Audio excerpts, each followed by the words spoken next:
Hey, what's happening, guys? Welcome back to the channel. Got a fun potential fight to talk about. We're gonna get into Conor McGregor versus Rafael Dos Anjos. These guys were gonna fight in the past, but things fell through. In the future, you never know. These guys just might fight. RDA fights at 170 right now, but I think if these guys do compete, it'll most likely be at lightweight. So let's get right into this matchup.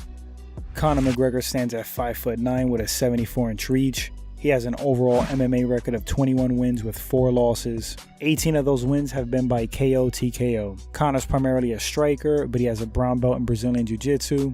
He's the former featherweight and lightweight champion. He's also the first dual active champ.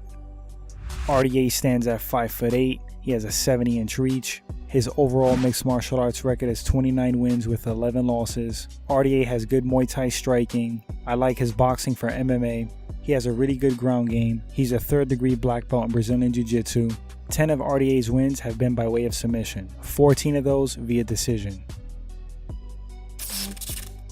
So how would these guys match up at lightweight? Well, the first thing to touch on is RDA's conditioning and his cardio. I think they're far superior than Conor's, and it will definitely be a factor in this fight. Conor doesn't have the worst cardio, but he has been known to gas. I think that's something that RDA will try to exploit 100%. The better of the two strikers, that's really close.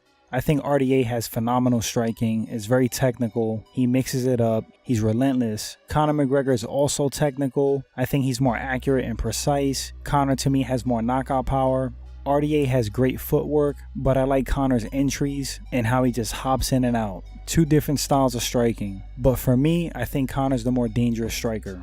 So I'm going to give the edge in striking to Conor, but you're only effective if you have gas in the tank. As the fight goes on with these two and it gets dragged out to the later rounds, RDA should be the fresher of the two, so his technique is going to probably still be there. When you start to gas, you start to get sloppy. So again, cardio and conditioning are going to affect a lot. Ground game, definitely give it to RDA. RDA just has more experience, he's more skilled, more technical. But for as much stuff Conor gets as far as his ground game, I really don't think he's that bad. He does have skill, and I think he has enough skill that when he's fresh, he can avoid a submission and be a real problem to take down. This is a really competitive and tough fight. These guys are two elite fighters. They could fight 100 times, and each time it might be a different outcome. They both have strengths and weaknesses that play into each other, but if I had to make a prediction for this fight and pick one winner, I'm going to go with the guy who has the more finishing ability, and that's Conor. But RDA can very easily win this fight, and I think the key to victory for him is to drag Conor in deep waters, make him work, and RDA has to use his cardio and stamina as a weapon. First 2 rounds, however, Conor is extremely dangerous. In some ways, RDA is similar to Eddie Alvarez, and I say that because you have a striker who has grappling ability. And most people thought that Eddie Alvarez was going to give Conor major problems because stylistically on paper, it did look like a bad matchup. Obviously, Eddie's more wrestling based, RDA is more jiu-jitsu based, but there are some similarities in their style. The well-roundedness, the willingness to grapple, they can both strike, and we saw what Conor did to Alvarez. So can Conor do that to RDA? 100% absolutely. It is possible. Conor is really good on the feet, and that's more likely early on, the first 2 rounds.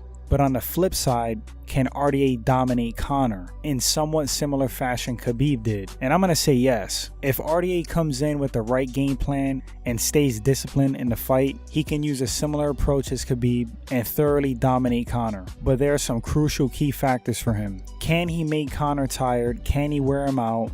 And can he get the fight to the ground when he needs to? I am going to stand by my pick though and say that Conor McGregor beats RDA at lightweight. I think his timing, his movement, and his knockout power is going to be a little too much for RDA. Now if this fight was at 170, I'm probably going to give it to RDA more often than not.